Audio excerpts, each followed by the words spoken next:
Hello and welcome to Magnet Brains Hindi. मैं हूं आपका दोस्त और आपका होस्ट अनिल पाटीदार। दोस्तों, आज के इस सेशन में हम लोग क्या पढ़ने वाले हैं। सबसे पहले तो मैं आपको बता दूं कि मैग्नेट ब्रेन्स एक ऐसा प्लेटफॉर्म है जो आपको सभी प्रकार के वीडियो बिल्कुल फ्री ऑफ कॉस्ट प्रोवाइड करता है। दोस्तों, आप चाहे तो हमारी वेबसाइट magnetbrains.com पर जाकर या फिर हमारे यूट्यूब चैनल पर जाकर के इन वीडियो का आनंद उठा सकते हैं। तो दोस्तों, आज के इस लेक्चर में हम लोग क्या सीखने वाले हैं। आज हम लोग बात करेंगे क्लास 8 सामाजिक विज्ञान के अंतर्गत। जैसा कि आपको पता है कि इतिहास हमारा विषय शुरू हुआ है और इतिहास के अंतर्गत आज हम लोग चैप्टर नंबर 7 कर रहे हैं। चैप्टर नंबर 7 के कुछ वीडियोस हम लोगों ने कंप्लीट कर लिए हैं और आज हमारा टॉपिक रहेगा चैप्टर नंबर 7 का, जिसका नाम है पूरब की जघन्य गलतियाँ। और चैप्टर नंबर 7 का जो नाम है वो क्या है? देसी जनता को सभ्य बनाना और राष्ट्र को शिक्षित करना।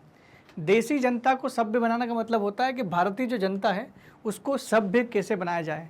इसका मतलब तो साफ है कि अंग्रेज ये मानते थे कि भारतीय जनता सभ्य नहीं है, इसलिए उसको सभ्य बनाने की ज़रूरत है और राष्ट्र को शिक्षा देने की ज़रूरत है। मतलब इस देश में शिक्षा व्यवस्था को सही करने की आवश्यकता है। तो इस चैप्टर के जो टॉपिक है आज का हमारा है पूरब की जघन्य गलतियाँ।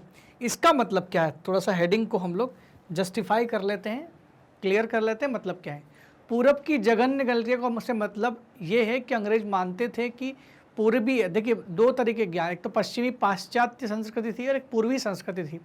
पश्चिमी सभ्यता का मतलब ये इंग्लैंड, यूरोप और अमेरिका की सभ्यता की बात कर रहे हैं, जबकि पूर्वी सभ्यता की बात करें तो एशियाई सभ्यता की बात करते थे। उनका मानना था कि एशियाई सभ्यता में काफ़ी सारी गलतियाँ हैं, उनकी संस्कृति में काफ़ी सारी त्रुटियाँ हैं। तो उन्हें बोला उनकी जघन्य गलतियाँ जो है उनको सुधारना है, उसको लेकर के आज का टॉपिक है।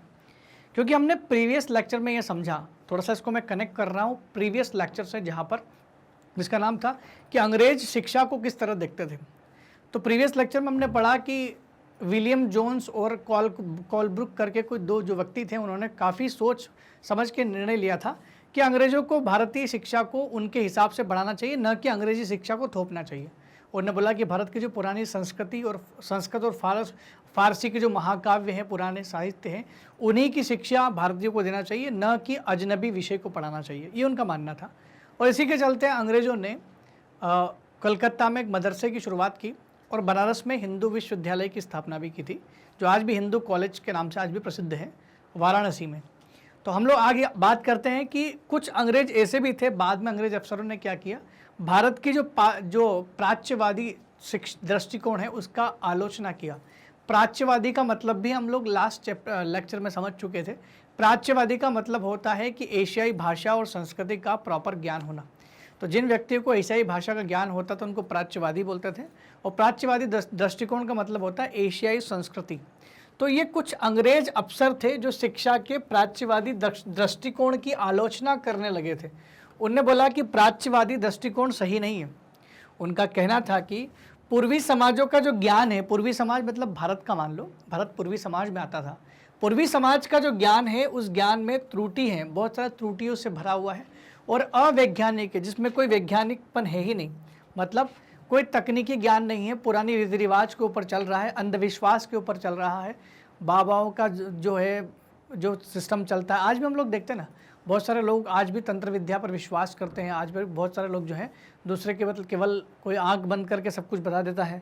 तो ये सारी चीज़ें पहले भी बहुत ज़्यादा हुआ करती थी। तो अंग्रेज़ बोलते हैं कि भारत की जो पूर्वी देशों की समाजों की जो संस्कृति है, जो प्राच्यवादी दृष्टिकोण है, वो एक तो पूरा त्रुटियों से भरा हुआ है, त्रुटियाँ बहुत हैं, और अंधविश्वास होने की वजह से इसमें कोई वैज्ञानिकपन भी नहीं है, अवैज्ञानिक प्रकार का है।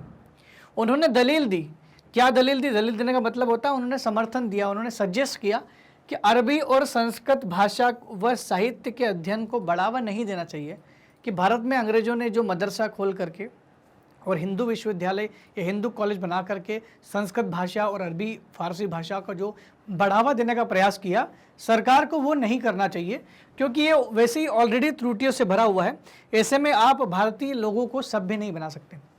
फिर वो क्या बोलते हैं, प्राच्यवादियों पर जो हमला सबसे ज़्यादा किया, जिस व्यक्ति ने कड़े शब्दों में हमला किया, उनका नाम था जेम्स मिल। ये तो इतना कुछ, बहुत कुछ कह देते हैं, इतना कुछ कह देते हैं कि मानो भारतीय संस्कृति उनके हिसाब से कुछ है ही नहीं। इनके शब्दों को पढ़ते हैं तो ऐसा लगता है। तो जेम्स मिल के बारे में हमने पहले भी पढ़ा है, पहले कुछ चैप्टर में इनके बारे में हमने पढ़ा था। तो जेम्स मिल साहब ने प्राच्यवादियों पर काफ़ी हमला किया मतलब आलोचना की, जो प्राच्यवादी दृष्टिकोण भारत की संस्कृति पर काफ़ी हमला किया। उन्होंने कहा कि अंग्रेजों को देशी जनता को खुश करने के लिए और उसका दिल जीतने के लिए शिक्षा नहीं देना चाहिए, बल्कि शिक्षा इसलिए देना चाहिए ताकि हमें भारतीयों को सभ्य करना है। अभी तक अंग्रेज क्या कर रहे थे कि हमें वो शिक्षा दे रहे थे जिससे जो हमें पसंद थी, मतलब भारतीय शिक्षा, जिसमें संस्कृत, फारसी और अरबी भाषाओं को प्रोत्साहन दिया जा रहा था।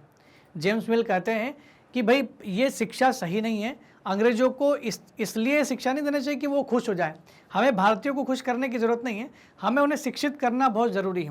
वो क्या कहते हैं, इसलिए वो भारतीयों को पूर्वी समाज के काव्य और धार्मिक साहित्य की बजाय पश्चिमी ज्ञान पढ़ाया जाना चाहिए। इसलिए वो ऐसा कहते हैं कि भारतीयों को उनका जो साहित्य, संस्कृत वाला साहित्य है या काव्य या धार्मिक समाज के जो रीति रिवाज पढ़ाने की बजाय उनको क्या पढ़ाना चाहिए, उनको पश्चिमी ज्ञान, जो यूरोपियन नॉलेज है, वो देना चाहिए। पश्चिम को किस तरह से वैज्ञानिक और तकनीकी सफलताएं हासिल कर ली हैं, पश्चिम जो क्षेत्र है उनने किस तरह से, आप ये बोलते हैं कि पूर्वी वाले एरिया में तो कोई वैज्ञानिक दृष्टिकोण था ही नहीं, वो तो अंधविश्वास पर था, लेकिन इनको समझना होगा कि कैसे पश्चिमी देशों ने वैज्ञानिक और तकनीकी सफलता हासिल कर ली है। तो अगर इतनी सफलता हासिल कर ली है तो भारतीयों को भी पश्चिमी ज्ञान पढ़ाने की आवश्यकता है, ताकि वो भी इन चीज़ों को समझे और आगे बढ़े। हालांकि एक कुछ हद तक कहा जाए तो जेम्स मिल का बिल्कुल कहना सही था कि हम लोग पुराने समय में जी रहे हैं, जबकि पश्चिम बहुत आगे निकल चुका है। दोस्तों, आज भी आप लोग नोटिस करना कि भारत के बहुत कम लोग हैं जिन्होंने कोई इन्वेंशन या इनोवेशन किया है। बहुत कम भारतीयों का नाम दुनिया के आविष्कारों में आता है, ज़्यादातर आविष्कार पश्चिमी देशों से ही हुए हैं। इससे ये बात तो साफ हो जाती है कि पश्चिमी संस्कृति और पश्चिमी जो शिक्षा है वो कहीं ना कहीं भारतीय शिक्षा से काफ़ी आगे की है या वैज्ञानिक प्रकार की, और हमारी शिक्षा जो है वो प्राचीन साहित्य पर ही बेस्ड थी। इसलिए ज़रूरी भी था कि हमें पश्चिमी शिक्षा को अपनाना चाहिए था। नेक्स्ट बात, थॉमस बेबिंगटन मैकाले साहब जो थे, थॉमस बेबिंगटन मैकाले भारत को असभ्य देश मानते थे। एक और व्यक्ति है थॉमस बेबिंगटन मैकाले, वो क्या बोलते थे कि भारत तो बहुत असभ्य देश है और उसे सभ्यता का पाठ पढ़ाना बहुत ज़रूरी। उनके हिसाब से भारत एक असभ्य देश है जिसे सभ्यता का पाठ पढ़ाना चाहिए। जबकि जेम्स मिल क्या बोलते हैं, जेम्स मिल बोलते हैं कि ये भाई इनको पश्चिमी ज्ञान देने की ज़रूरत है, क्योंकि हमने वैज्ञानिक सफलता हासिल की है, तकनीकी सफलता हासिल की है, वो उनको पता चले। और थॉमस बेबिंगटन बोलते हैं कि काफ़ी भारतीय समाज काफ़ी असभ्य है, उसे सभ्य बनाने की आवश्यकता है। मैकाले जो कंपैरिजन करता है भारतीय नॉलेज की, वो क्या बोलते हैं, मैकाले के मुताबिक वो बोलते हैं कि पूर्वी ज्ञान की कोई भी शाखा इंग्लैंड की प्रगति के समकक्ष नहीं। आप पूर्वी ज्ञान की किसी भी शाखा की बात कर लो, चाहे आप संस्कृत महाकाव्य की बात कर लो, चाहे अरबी फारसी ज्ञान की बात कर लो, तो कोई भी ऐसा कोई भी ज्ञान की शाखा भारत में मौजूद नहीं है एट प्रेजेंट जो कि इंग्लैंड के नॉलेज के बराबर हो जाए या उसको टक्कर दे या उसको कॉम्पीट करे। तो उन्हें बोला कि ऐसी कोई समकक्ष शाखा ही नहीं है, मतलब हमारा ज्ञान उनसे ऊपर है।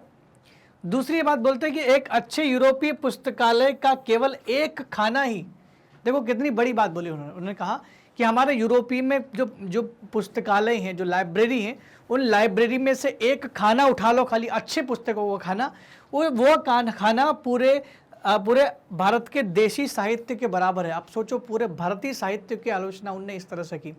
शायद अंग्रेज भूल चुके हैं कि हमारे पास तक्षशिला था, शायद अंग्रेज भूल चुके हैं कि भाई हमारे पास नालंदा यूनिवर्सिटी थी। हमारा देश का नालंदा और तक्षशिला इतने बड़े बड़े पुस्तकालय थे जो दुनिया के किसी भी पुस्तकालय से बहुत ऊपर के थे, पर वो हमारा दुर्भाग्य था कि पुराने राजाओं ने उसको जलाकर खाक कर दिया था। शायद इसी वजह से अंग्रेज़ों को एक कहने का मौका मिल गया। हालांकि उस समय अगर इनकी बात को माना जाए तो ये बोलना चाह रहे हैं कि एक अच्छा पुस्तकालय जो भी इंग्लैंड में है, उस पुस्तकालय का एक खाना, समझते ना, एक पार्टीशन, बड़ा सा एक पुस्तकालय, उसका एक खाना मान लो खाली, वो पूरे भारतीय साहित्य के बराबर है। तो अब सोच सकते कितने बड़ा चढ़ा करके अपने साहित्य की बात कर रहे थे मैकाले साहब। मैकाले ने और भी बहुत कुछ कहा। मैकाले कहते हैं, मैकाले ने अंग्रेजी भाषा सिखाने की ज़रूरत पर जोर दिया। उन्होंने बोला कि अब अंग्रेजी भाषा सिखाओ इनको, ताकि हमारी बात समझ जाए और वैज्ञानिक दृष्टिकोण इनके अंदर आ जाए, तकनीकी ज्ञान विकसित हो, और भारत जिस पुरानी सभ्यता में जी रहा था, पुराने ज्ञान को लेकर के जी रहा था, उसको ख़त्म करना होगा। अब पश्चिमी सभ्यता को अपनाने की आवश्यकता है। उनका कहना था कि अंग्रेजी पढ़ाना लोगों को सभ्य बनाने और उनकी रुचियों, मूल्यों और संस्कृति को बदलने का रास्ता हो सकता है। उन्होंने बोला कि अंग्रेजी ही एक ऐसा रास्ता है जो उनको सत्य का ज्ञान करवाएगा। ये उनको सभ्य बनाने में काम करेगा, उनकी रुचियों को डेवलप करेगा। जो रुचियाँ पुरानी उनकी अलग थी, अब उनकी वैज्ञानिक रुचियाँ आएगी। उनके मूल्यों और संस्कृति को बदलने का रास्ता हो सकता है। मतलब उनने बोला, सीधे सीधे बोला कि अगर भारतीय संस्कृति में कुछ बदलाव चाहिए, रीति रिवाज में, सामाजिक दृष्टिकोण में बदलाव चाहिए, तो अंग्रेजी भाषा एक जरिया है जिसके द्वारा किया जा सकता है। ये मैकाले साहब का कहना है। इसी वजह से 1835 में एक अंग्रेजों का शिक्षा अधिनियम पारित किया गया। अंग्रेजों ने अंग्रेजी भाषा को प्रमोट करने के लिए एक शिक्षा का अधिनियम पारित किया था। यह फैसला भी लिया गया कि अंग्रेजी को उच्च शिक्षा का माध्यम बनाया जाएगा। हायर एजुकेशन, अंग्रेजी को उच्च शिक्षा का माध्यम बनाया जाएगा, यानी उसकी जो क्वालिटी है जो अंग्रेजी भाषा की, वो सबसे ऊपर रहेगी। बाकी सारी भाषाएं जो है अंग्रेजी से नीचे रहेगी। और ये उच्च शिक्षा का एक माध्यम बनाया जाएगा कि उच्च शिक्षा प्राप्त करनी है। उच्च शिक्षा का मतलब वही होता है, अगर आप ग्रेजुएशन या कुछ कर रहे हो या ऊपरी क्लासेस में पढ़ रहे हो तो उसको उच्च शिक्षा कहा जाता था। कलकत्ता मदरसे, बनारस संस्कृत कॉलेज जैसे प्राच्यवादी संस्थानों को प्रोत्साहन नहीं दिया जाना चाहिए। ये बोलते हैं कि पहले आपने जो कलकत्ता में मदरसा बनाया था, पहले आपने जो हिंदू कॉलेज की स्थापना की गई थी, ऐसे प्राच्यवादी दृष्टिकोण पर आधारित संस्थानों को आपको प्रोत्साहन नहीं देना चाहिए, क्योंकि पहले आपने इसको काफ़ी प्रोत्साहन दिया था। तो बात समझ में आ गई यहाँ पर कि इसको प्रोत्साहन दिया गया था, लेकिन अब इनको प्रोत्साहन नहीं दिया जाना चाहिए। दोस्तों, अगर आपको हमारे वीडियो सीक्वेंस में नहीं मिल रहे तो घबराने की ज़रूरत नहीं है, क्योंकि मैग्नेट ब्रेन्स आप लोगों के लिए लेकर के आया है एक बहुत ही अच्छा विकल्प जिसका नाम है magnetbrains.com। आप हमारी वेबसाइट पर विजिट कर सकते हैं, जहां पर आपको सारे के सारे वीडियो जो है सीक्वेंस में मिल जाएंगे। जैसे आप हमारी वेबसाइट पर सर्च करोगे, आपको मिलेगा India's number 1 100% free online educational platform, जहां पर आप अपने टॉप कोर्सेज को एक्सप्लोर कर सकते हैं। यहाँ आप क्या कर सकते हैं, यहाँ आप देखिए CBSE 7 to 11 हिंदी मीडियम। जैसे आप यहाँ देखेंगे CBSE 7 to 11 हिंदी मीडियम आपको दिखाई देगा। वैसे ही आप क्या कर सकते हैं, आप अपनी क्लास सिलेक्ट कर लीजिए। जैसे आप अपनी क्लास सिलेक्ट करेंगे, आपको क्लास 8 दिखाई देगी। बस करना क्या है, आपको क्लास 8 पर क्लिक करना है। तो जैसे ही आप क्लास 8 पर सिलेक्ट करते हो, वैसे आप अपने कक्षा 8वीं के सभी टीचरों के पास पहुँच जाएंगे। अब आपको तय करना है कि कौन सा विषय आपको पढ़ना है। आपको विज्ञान, गणित, सामान्य, अंग्रेजी या सामाजिक विज्ञान पढ़ना है। फ़र्ज़ करो कि आपको सामाजिक विज्ञान पढ़ना है, तो हर एक टीचर के नाम के नीचे लिखा होता है वॉच नाउ। बस वॉच नाउ पर क्लिक करें और आपको सब्जेक्ट से संबंधित सारे वीडियोस जो है वो एक एक करके सीक्वेंस में मिल जाएंगे, मतलब लेक्चर मिल जाएंगे। अब आपको क्या करना है, ये सारे के सारे लेक्चर यहाँ लिखे हैं, देखो 7 लेक्चर। तो आपको जो भी पढ़ना है, जो भी पाठ या अध्याय पढ़ना है, उस पर क्लिक करें, आपका वीडियो हो जाएगा शुरू। अब आप अपने नोट्स बना सकते हैं, कक्षा में टॉप भी कर सकते हैं। तो दोस्तों, मैग्नेट ब्रेन्स आप लोगों के लिए लेकर के आया है 100% मुक्त शिक्षा, जो क्लास 7 से क्लास 12 तक के सभी विद्यार्थियों को दी जाती है। दोस्तों, अगर आपको हमारे वीडियो अच्छे लग रहे हैं तो कमेंट सेक्शन में लिख करके ज़रूर बताएं, और साथ ही साथ हमारे वीडियो और हमारे चैनल को लाइक, शेयर और सब्सक्राइब करना बिल्कुल भी ना भूलें। तब तक के लिए दोस्तों धन्यवाद। Thank you very much.